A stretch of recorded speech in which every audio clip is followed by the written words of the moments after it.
Hello दोस्तों, नमस्कार। कैसे हैं आप सब लोग।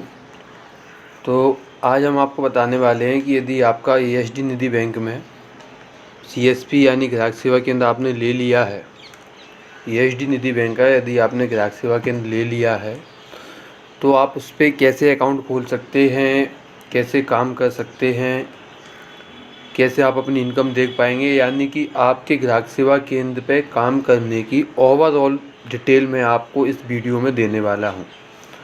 तो जैसा कि मैंने अभी आपके ही सामने गूगल पे जाके एसडी बैंक सर्च किया और लिंक मुझे मिली। मैं एसडी बैंक की ऑफिशियल वेबसाइट पर आ चुका हूं। ठीक है, तो जैसा कि वो आउटलुक अभी आपको ये दिख रहा है। ठीक है, अभी आपको बताते हैं ये वेबसाइट को आप एक बार बढ़िया अच्छे से स्टडी कर लीजिए, जिससे कोई भी कस्टमर आपसे कोई भी इन्फॉर्मेशन लेता है तो आपके पास पर्याप्त इन्फॉर्मेशन होनी चाहिए। ठीक है, यहाँ पे आप देख रहे हैं सीएसपी लॉगिन के एक ऑप्शन आपको दिया जा रहा है। इस पे आपको क्लिक करना है। ठीक है, तो पहले से लॉगिन था मैं आपको दोबारा से दिखा देता हूँ। क्लिक करने के बाद कुछ इस प्रकार से आपका इंटरफेस आएगा। ठीक, मैं आपको लॉगिन करके दिखाता हूँ। जो भी आपका सीएसपी का कोड होता है, ये एक डेमो आईडी पे दिखा रहा हूँ मैं। तो जो भी आपका एक सीएसपी का कोड होता है, उस यूज़र नेम मिलेगा आपको मैसेज में और पासवर्ड मिलेगा। ठीक है, तो आपको यूज़र नेम ऊपर एंटर करना है, पासवर्ड नीचे एंटर कीजिए और साइन इन करेंगे आप। तो जो भी मोबाइल नंबर आपने दिया होगा उस मोबाइल नंबर पे आपको एक ओटीपी आएगा। उस ओटीपी को आपको यहाँ पर फिल करना है। ठीक है, तो मैं अपने मोबाइल पे चेक कर लेता हूँ कि कौन सा ओटीपी आया है। ठीक है, तो जैसा कि मेरे पास ओटीपी आया है, मैंने यहाँ पे सबमिट कर दिया। तो अभी आप देख रहे हैं कि मैं यहाँ पर लॉगिन हो चुका हूँ। ठीक, ये कुछ इस प्रकार से आपका सीएसपी का डैशबोर्ड का इंटरफेस आपको मिलेगा। यहाँ आपको कुछ पॉइंट मैं आपको रिवील करा दूँ। ये डैशबोर्ड है, अभी आप डिफ़ॉल्ट डैशबोर्ड पे ही आपकी लैंडिंग होती है। सीएसपी का बैलेंस यानी कि आपके ग्राहक सेवा केंद्र के पास अभी कितना अवेलेबल बैलेंस है वो दिखा रहे हैं यहाँ पर। ठीक है, आपने कितने व्यक्तियों के अकाउंट खोल दिए हैं और कितने अकाउंट खोले हैं। सपोज ये कि 4 व्यक्तियों के आप 5 अकाउंट भी खोल सकते हैं कि एक व्यक्ति आपसे एक सेविंग अकाउंट, एक करंट अकाउंट भी खुलवाएगा। ठीक है, तो कुछ इस प्रकार से रहेगा ये। इस वीडियो में मैं आपसे कुछ इंपॉर्टेंट पॉइंट ही डिस्कस करूँगा, बाकी माइनर पॉइंट आपके साथ तो नेक्स्ट वीडियो में आपको मिलते रहेंगे। तो यहाँ पे मैं आपको बताने वाला हूँ कि आप कैसे saving account, current account, student account, salary account, ये चारों आप अकाउंट कैसे आप खोल सकते हो।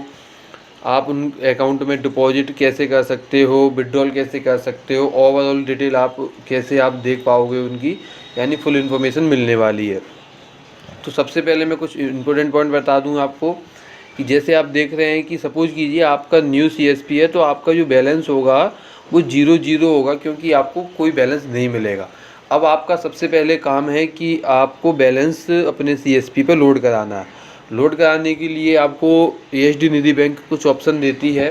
तो फंड रिक्वेस्ट पे जाना है, इस बटन पे देखिए क्लिक करोगे तो आप इस पेज पे आ जाओगे। फंड रिक्वेस्ट पे जाना है आपको। ठीक, आप यूपीआई यानी यूपीआई ट्रांजैक्शन भी कर सकते हो, फ़ोनपे, गूगल पे, अमेज़ॉन पे, पेटीएम वगैरह से। यहाँ से उन्हें स्कैन करके आप पेमेंट कर सकते हो। इस क्यूआर कोड को स्कैन करने के बाद आपको यहाँ पर अमाउंट डालना है। जैसे सपोज कीजिए मैंने 5,000 रुपये स्कैन करके मैंने पेमेंट कर दिया है, तो मैंने 5,000 रुपये इंटर कर दिए। यहाँ पर इस पे क्लिक करूँगा मैं, तो यहाँ पे मुझे ऑप्शन मिलेगा यूपीआई ट्रांजैक्शन का। तो जो ट्रांजैक्शन आईडी मुझे मिली होगी, तो कुछ इस प्रकार से ट्रांजैक्शन आईडी होती हैं, तो वो ट्रांजैक्शन आईडी मैं डाल दूँगा। यहाँ पे कुछ रिमार्क डाल सकते हो कि फास्ट अप्रूवल करा दें। तो कुछ इस प्रकार से आपको ये रिक्वेस्ट आप सबमिट कर देंगे। ठीक है, जो कि मैंने ये पेमेंट नहीं किया है तो मैं सबमिट नहीं करूँगा, बाकी आप रिक्वेस्ट सबमिट कर देंगे। तो आप अपनी रिक्वेस्ट को देख भी सकते हैं कि मेरी रिक्वेस्ट जो मैंने दी थी वो कहाँ पर दिखेगी मुझे। और जैसे ही उस रिक्वेस्ट पे अप्रूवल आ जाता है तो आपको यहाँ पे बैलेंस क्रेडिट दिखेगा। जैसा कि मैं आपको अपने इस CSP बैलेंस पे आप क्लिक करेंगे तो आपको अपने CSP यानी ग्राहक सेवा केंद्र की ओवरऑल डिटेल आपको दिखेगी। तो देखिए, एक शर्मा इंटरप्राइजेस से ये ग्राहक सेवा केंद्र बना हुआ है। ये इनका कोड है CSP, रिटेलर ID है इनकी, डिस्ट्रीब्यूटर ID भी आप ले सकते हो। उसके लिए आप अपने रिलेशनशिप मैनेजर से कांटेक्ट कीजिए, वो आपका डिस्ट्रीब्यूटर ID भी एक्टिव करा सकते हैं, ठीक है। और अब देखते हैं कि जब आप पेमेंट मंगाते हो तो कुछ किस प्रकार ये आपका लेजर रहेगा। लेजर यानी जो भी लेन देन आपके अकाउंट, आपके ग्राहक सेवा केंद्र में हो रहा है, किसी का अकाउंट खोलना, कुछ भी करना, वो आपके लेजर में मेंटेन होगा ओवरऑल डिटेल। मैं आपको कुछ इस ग्राहक सेवा केंद्र का लेजर दिखा देता हूँ। तो यहाँ पे मैं बैक डेट सेलेक्ट कर लेता हूँ, तो जितने लेन देन हुए होंगे वो आपको सारे यहाँ दिख जाएंगे, ठीक। तो देखिए, ग्राहक सेवा केंद्र ने फंड रिसीव्ड हुआ, यानी कि इन्होंने एक फंड रिक्वेस्ट लगाई होगी हेड ऑफिस के लिए, ठीक है।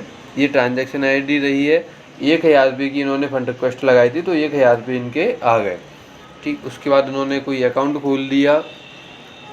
उसके बाद इन्होंने एक फंड रिक्वेस्ट और लगाई थी। अभी आप ये देखिए, ये आपको एक ऑप्शन ये आपको ट्रांजैक्शन दिख रही है, रेफरल इनकम नरेश भरैया। एक अकाउंट खोला गया है जिसका इन्होंने अकाउंट खोला है 1200 रुपये से इनका अकाउंट खोला है। और आप देख रहे हैं कि 6 तारीख को इन्होंने 1200 रुपये से अकाउंट खोला है, 6 सितंबर को। और उसी डेट, उसी सेम टाइम पे इनको हाल की हाल 200 पे, यानी कि जो ग्राहक सेवा केंद्र वालों को 200 रुपये हाल की हाल क्रेडिट भी हुए हैं। आप यहाँ पे बैलेंस भी, क्लोजिंग बैलेंस भी आप देख सकते हो, ठीक है। यहाँ पे अपना और भी ऑप्शन मिलते हैं, जैसे ये कैश बुक का रहता है, ये यूजर लिस्ट रहती है। सपोज कीजिए कि आपका ग्राहक सेवा केंद्र काफ़ी बड़ा हो गया है, काफ़ी कस्टमर आ रहे हैं, तो उस कंडीशन में क्या आप अपने रिलेशनशिप मैनेजर से बात करके एक यूजर को ID पासवर्ड और दिलवा सकते हो, जिससे वो क्या काम करेगा कि आप जैसे कैश डिपॉजिट करते हो तो सेकंड आपका जो हेल्पर होगा वो कैश विड्रॉल पे बैठे आएगा अलग सिस्टम पे लॉगिन करके, ठीक है। तो ये कुछ नेक्स्ट लेवल की इन्फॉर्मेशन है, आपको दी जाएगी समय के साथ साथ। उसके बाद आप अपना कैश बुक देख सकते हो यहाँ पर, ठीक है। यहाँ पे आप अपने बारे में ओवरऑल डिटेल देख सकते हो। रिटेलर CSP, आप अपने CSP को डिस्ट्रीब्यूटर में भी कन्वर्ट करा सकते हो, आपको अपने RM से बात करनी होगी, ठीक। अब मैं आपको बताने वाला हूँ कि आप कैसे अकाउंट ओपन करेंगे, सबसे फर्स्ट स्टेप क्या रहेगा। उसके पहले एक ऑप्शन और बता दूं मैं आपको कि आप ये देख रहे हैं CSP डाउन ट्री। जब आप डिस्ट्रीब्यूटर बन जाएंगे तो आप अपने डाउन में न्यू रिटेलर क्रिएट करवा सकते हो। तो कितने रिटेलर आपने क्रिएट करवा दिए हैं, वो किस पोजीशन पर हैं, उनकी ओवरऑल डिटेल आपको इस ऑप्शन पे क्लिक करने पर मिलेगी। रिटेलर डाउन ट्री का ऑप्शन तो मिलता है, लेकिन वो न्यू रिटेलर ऐड नहीं करा सकते, डिस्ट्रीब्यूटर ही न्यू रिटेलर ऐड करा सकता है। इसके बाद आपको एक ऑप्शन मिल रहा है मनी ट्रांसफ़र का, ठीक है। इसका मैं लाइव एग्जांपल भी दिखाऊंगा आपको। तो जैसा कि आप मनी ट्रांसफ़र पे क्लिक करोगे तो यहाँ पर आपको अपने CSP को एक बार यहाँ पे एरो पे जाके सर्च कराना है इसको, जैसे शर्मा इंटरप्राइजेस, ठीक। यहाँ पे कस्टमर का अकाउंट नंबर डालना है, कंफर्म कराना है, FSC कोड डालना है, नाम डालना है, अमाउंट डालना है, और पेमेंट मोड सेलेक्ट करना है कि IMPS, NEFT, RTGS, और सबमिट कर दोगे, विथिन सेकंड पेमेंट ट्रांसफ़र हो जाता है, ठीक। तो चलिए मैं आपको बताता हूँ कि आपको जब किसी कस्टमर का अकाउंट ओपन करना है तो सबसे पहले आपको उस कस्टमर का रजिस्ट्रेशन करना पड़ेगा। रजिस्ट्रेशन का मतलब होता है कि उसकी बेसिक डिटेल आपको लेनी पड़ेगी, ठीक है। कस्टमर को चाहे सेविंग अकाउंट खुलवाना हो, current account, student account, salary account, कोई भी अकाउंट यदि उससे खुलवाना है, कोई मैटर नहीं करता। आपको यहाँ पे एजेंट के बिहाफ पे, मतलब एजेंट को सिलेक्ट ना करते हुए यहाँ पे कस्टमर पे टिक करेंगे आप, और इसको एक बार दोबारा से इसको सिलेक्ट करा देंगे। ध्यान रखें, जितनी बार आपको ब्रांच सेलेक्ट कराने का ऑप्शन मिलेगा, CSP सेलेक्ट कराने का, आपको कराना पड़ेगा इसे, ठीक है। कस्टमर पे टिक कर दिया आपने। ये फॉर्म आपको केयरफुली भरना है, क्योंकि इसमें जो आपने एक बार डिटेल भर दी वो आप दोबारा से उसको करेक्ट या एडिट नहीं कर सकते, ठीक है। यहाँ पे सबटाइटल आप दीजिए, जैसे मिस्टर, मिसेज, डॉक्टर, इंजीनियर, ठीक है। नाम दीजिए, फर्स्ट नेम दीजिए। तो मैं एक डेमो अकाउंट पे काम कर रहा हूँ, ठीक है। तो यहाँ पे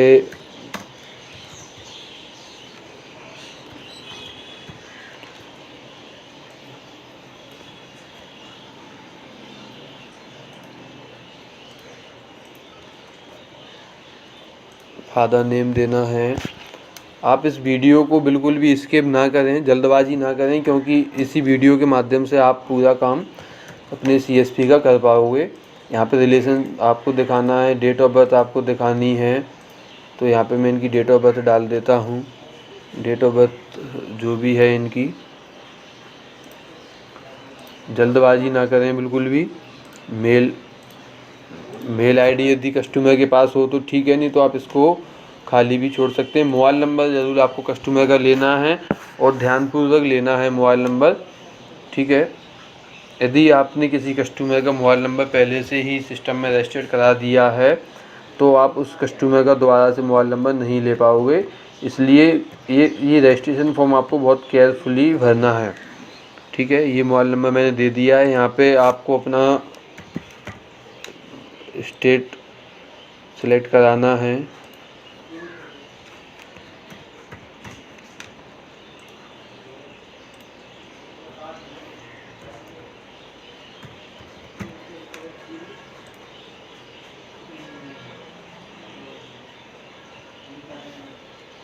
सॉरी, ये पिन कोड गलत हो रहा है, तो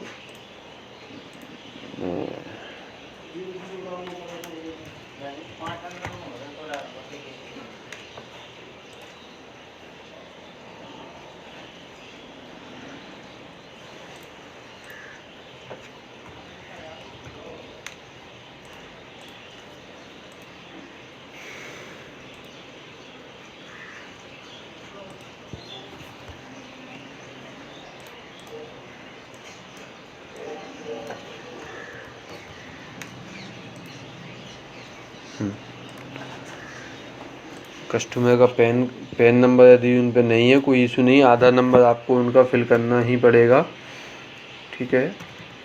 तो आधार नंबर बिल्कुल करेक्ट फिल कीजिए, क्योंकि यदि आप आधार नंबर मिसमैच रॉन्ग डाल देंगे तो फिर उनका EKYC होने में प्रॉब्लम आएगी। और यहाँ पे कस्टमर का जो भी एड्रेस बनता है वो आप एड्रेस डाल सकते हो। जैसे मैं यहाँ पे जाऊँगा,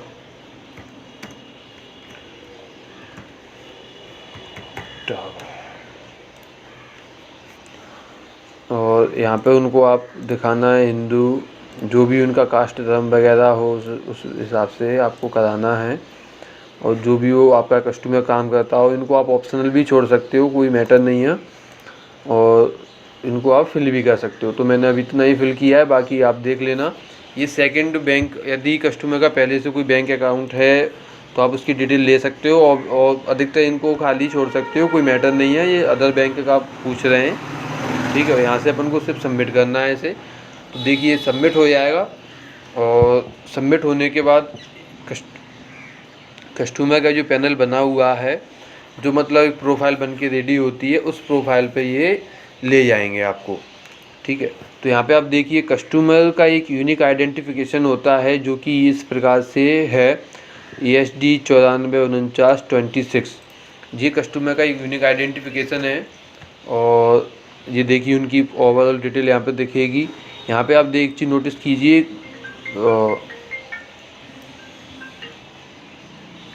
कि KYC इनकी पेंडिंग दिख रही है, ठीक है। तो अभी इसके लिए क्या करना है, अपन को यहाँ पे जाएंगे अपन साइड में, और एक ये एरो का निशान दिख रहा है, इसको अपन अपडेट क्लिक करने के बाद आप आओगे यहाँ पे अपडेट KYC पे, इस पर क्लिक करेंगे आप, ठीक। क्लिक करने पे अपन KYC पेज पे आ जाते हैं।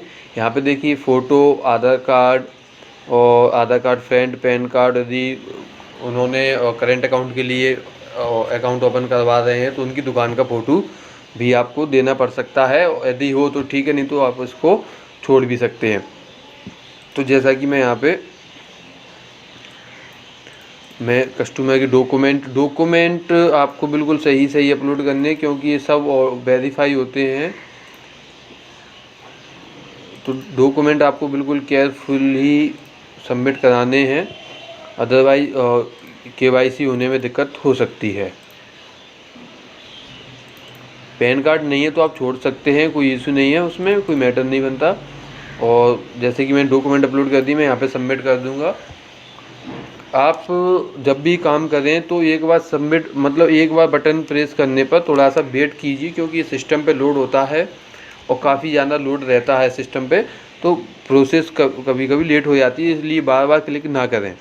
अब आते हैं अपन एक्टिव थंब केवाईसी, यानी कि कस्टमर की जो थंब अपन को लेने पड़ेंगे वेरीफाई कराने के लिए। तो इस पर क्लिक करते ही आप इस पेज पे आ जाओगे और यहाँ पर आपको क्लिक करना है कैप्चर राइट फिंगर पे, यानी कि कस्टमर के राइट हैंड का आपको अंगूठे का थंब लेना, अंगूठे का फिंगरप्रिंट लेना है। तो इस पर क्लिक करते ही आपकी जो भी मशीन आपकी कनेक्ट होगी मंत्रा, मॉर्फो, स्टार्टेक, उसमें लाइट जल जाएगी और लाइट जलने के बाद आप कस्टमर का थंब लगाने के लिए बोलिए, तो कुछ इस प्रकार से कस्टमर का थंब आ जाएगा और उसको ये वेरीफाई कराना पड़ता है एक बार लगाने के बाद। तो लगाने के बाद इस पर वेरीफाई पे क्लिक करेंगे तो दोबारा से लाइट मशीन जल जाएगी। उस पर दोबारा से देखिए आपको यहाँ पे दिख भी रहा है वेरीफाई मैच, उसके बाद आपको सबमिट करना है। ठीक है, सबमिट करने के बाद आपको सक्सेसफुली सबमिट का मिल भी जाएगा। अभी जैसे बता रहा है कि इनका पहले से रजिस्टर्ड हो गया है, तो ये मैंने आपको एक डेमो के लिए दिखाया भी है कि इनका पहले से रजिस्टर्ड है। और तो अब मैं जो जेन्युइन कस्टमर हैं मैं उनका दिखाता हूँ आपको। तो आप इस पेज पे आ गए, देखिए इस पर कैप्चर पे क्लिक करेंगे और मशीन आप लाइट जल गई आपकी मशीन में और इसको वेरीफाई कराएंगे, दोबारा से मशीन में लाइट जल जाएगी, वेरीफाई मैच हो गया है, सबमिट कराएंगे और ये सबमिट हो गया। ठीक, अब इधर लेफ़्ट हैंड पे आपको आना है, लेफ़्ट हैंड का आपको लगाना है और सबमिट करा देना है। यहाँ पे वेरीफाई का कोई नहीं आता है। और सबमिट कराने के बाद आप जैसे ही बैक पेज पे आ जाएंगे, यहाँ पे सारे काम कंप्लीट होने के बाद आपको फाइनल सबमिट बटन प्रेस कर देना है। बिल्कुल एक ध्यानपूर्वक काम करना है आपको, क्योंकि यहाँ गलती की गुंजाइश नहीं है, आप इस डिटेल को एडिट नहीं कर पाओगे। ठीक है, तो जैसा कि आप देख रहे हैं कि ये के कस्टमर KYC कंप्लीट हो चुकी है। अब कस्टमर की KYC कंप्लीट होने के बाद अब अपन को सिस्टम में बताना है कि हमें कस्टमर का कौन सा अकाउंट खोलना है, student account, current account, salary account, कौन सा अकाउंट हमें खोलना है। तो उसके लिए आपको आना है प्लान बुकिंग पे। प्लान बुकिंग पे आने के बाद आप क्लिक करेंगे, आपको ये पेज मिलेगा। यहाँ पे देखिए आप सिंगल अकाउंट का और ये करेंट और ये जॉइंट अकाउंट का आपको मिल रहा है, यानी कि आपने देखे होंगे जॉइंट अकाउंट भी खुलते हैं। तो यहाँ पे आप सिलेक्ट कर सकते हो, अधिकतर सिंगल अकाउंट ही रहते हैं। यहाँ पे अपनी बैंक का नेम आ रहा है और यहाँ पे आपको फिर से अपनी CSP सिलेक्ट करानी है और यहाँ पे आपको बताना है कि स्कीम यानी कि कौन सा अकाउंट खुलवा रहा है कस्टमर, वो बताना है। जैसे current account, daily deposit, fix deposit, सारे अकाउंट आपको मिलेंगे। ठीक है, तो जैसे कस्टमर को भी सेविंग अकाउंट खुलवाना है, सेविंग अकाउंट में आप यहाँ पर आओगे साइट में तो आपको मिलेगा प्रोडक्ट नेम, यानी 500 पे से ये सेविंग अकाउंट ओपन हो रहे हैं। ठीक, उसके बाद अब किस कस्टमर का यहाँ पे बताना है, तो या तो कस्टमर का आप नेम सर्च कर सकते हो और नेम काफ़ी सारे एक जैसे होते हैं। तो कस्टमर का जो यूनिक आइडेंटिटी नंबर आपको मिला था वो नंबर आप यहाँ पर सर्च करोगे तो वो कस्टमर का यहाँ पे दिख जाएगा। अब यदि आपने किसी कस्टमर का KYC कंप्लीट नहीं किया और आप उसका प्लान बुकिंग कर रहे हो तो आप नहीं कर पाओगे। ठीक है, सिस्टम आपको रोक देगा। यहाँ पे आपको एजेंट पे सेलेक्ट कराना और ESD निधि सेलेक्ट करेंगे आप। ठीक है, तो यहाँ तक आप कंप्लीट हो चुके हो। अभी आपको देखना है कि जो आपके पास कस्टमर खड़ा है वो पेमेंट आपको किस मोड में देने वाला है, कैश में, चेक में, DD या FD RD, अधिकतर कैश ही रहता है। और यहाँ पर आप जैसे कस्टमर का पेमेंट, मैं इनका अकाउंट खोल रहा हूँ मान के 1500 रुपये से। ठीक है, और मैंने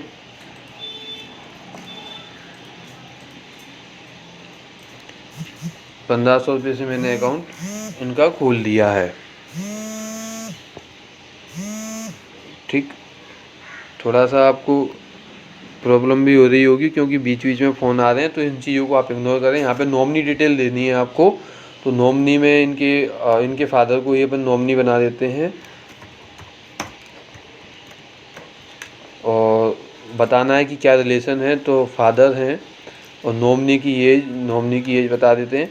यहाँ पे 100 का मतलब ये होता है कि ये इनके फुल ऑफ 1 ही मतलब 1 नॉमिनी रहेंगे। ठीक है, यहाँ पे आपको कुछ नहीं करना है और सबमिट कर देंगे आप। सबमिट करने के बाद आप देख रहे हैं कि ये डाटा सबमिट हो गया है और पेज रीलोड होकर आपको ले जाएगा इनके अकाउंट पर जहाँ इनका अकाउंट खुल चुका है।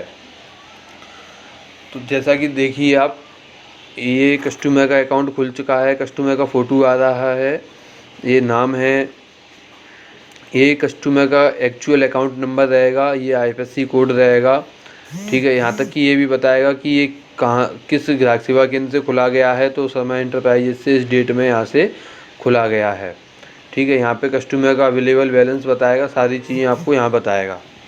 अभी मैं आपको ये पैनल मैं आपको ले जाता हूँ डैशबोर्ड पे और वहाँ से मैं दोबारा से बताऊँगा कि अब यदि कस्टमर आपके पास सेकंड टाइम आता है तो आप कैसे बैलेंस डिपॉजिट विड्रॉल वगैरह कर सकेंगे। और इसी के साथ मैं आपको बताऊँगा, आप जैसा कि आप देख रहे हैं कि कोई कट नहीं लगाया है मैंने वीडियो में, तो आपकी रेफरल इनकम आ गई है कि नहीं आ गई। तो यहाँ पे अपन पहले CSP का डैशबोर्ड देख लेते हैं, बैलेंस चेक कर लेते हैं। तो देखिए, अकाउंट ओपन करने के पहले 2000 रुपये थे, 1500 रुपये से अकाउंट ओपन किया, 1500 से 500 बचे। उसके बाद instant with in minute with in second हाल किया, रेफरल इनकम आ गई है मेरे को और 200 पे मुझे रेफरल इनकम मिल भी गई है, ठीक है। अब मोस्ट इम्पोर्टेंट पॉइंट, कस्टमर जब आपके पास सेकेंड टाइम आएगा तो आप उसका डिपॉजिट विड्रॉल कैसे कर सकते हो। तो यहाँ पे आपको सिलेक्ट करने का ऑप्शन मिलेगा, कस्टमर आईडी से सिलेक्ट कर सकते हो उस व्यक्ति को, या अकाउंट नंबर से भी सिलेक्ट कर सकते हो। तो जैसा कि मैं अभी कस्टमर आईडी से सिलेक्ट कर रहा हूँ, मैं अकाउंट नंबर से भी सिलेक्ट करके आपको बताऊँगा। तो कस्टमर आईडी क्या थी, कस्टमर आईडी मैं इंटर कर देता हूँ यहाँ पर। तो ये कस्टमर आईडी हो गई, इसको सिलेक्ट किया।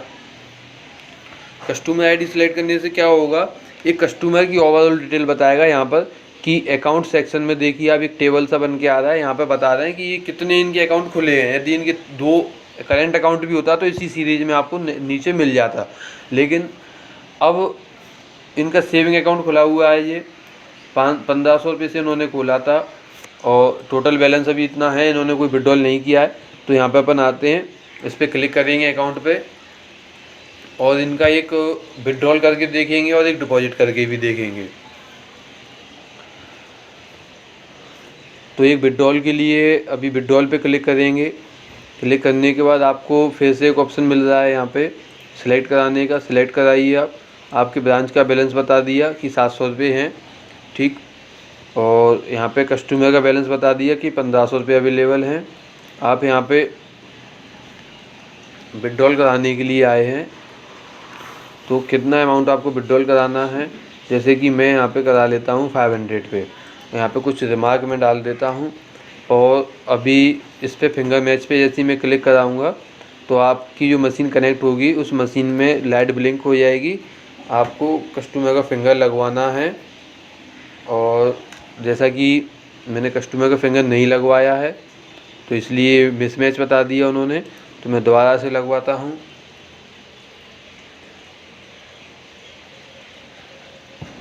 इसको रीसेट कर लेते हैं।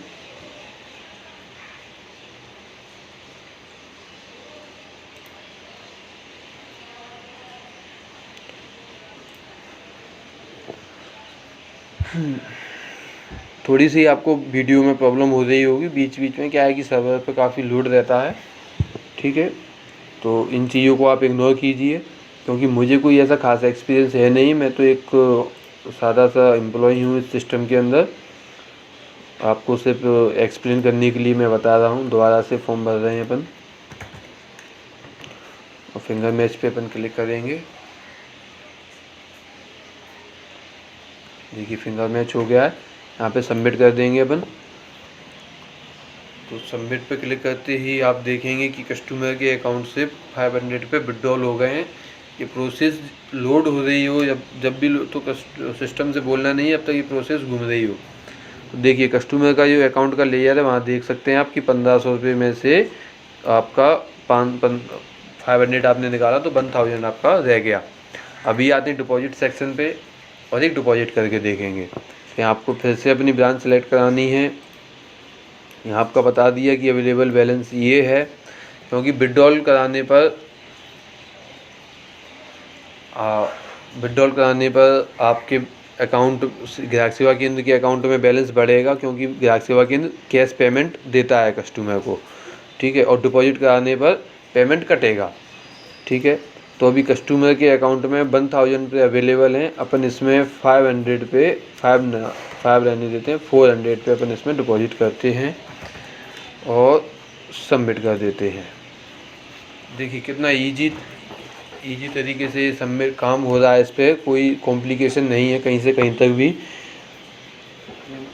कोई हाई एजुकेशन की और कोई एक्सपीरियंस की इसमें ज़रूरत नहीं है। बहुत इजी और इजी टू यूज ये पूरा सिस्टम है। तो देखिए आप लेयर भी देख सकते हो कस्टमर का, ये लेयर है जैसा कि आप देख रहे हैं कि अभी अब 400 रुपये क्रेडिट हुए हैं। अब यदि कस्टमर अपना स्टेटमेंट निकलवाना चाहता है तो यहाँ पर आप एक्सपोर्ट पे क्लिक करेंगे आप, और PDF में चाहिए तो आप जैसे ही क्लिक करेंगे हाल के विथिन सेकंड आपको देखिए ट्रांजैक्शन का पूरा ये मिल जाएगा कस्टमर के लिए, ठीक है। अब इसी के साथ ये मनी ट्रांसफ़र का आप चेक कर लेना, कोई इशू नहीं है इसमें, आपको बस डिटेल पूरी फिल करनी है। और जो भी क्वेश्चन आपके रह गए हो तो आप बैंक के कॉन्टैक्ट नंबर पे कॉन्टैक्ट कर सकते हो, कमेंट बॉक्स में भी बता देना।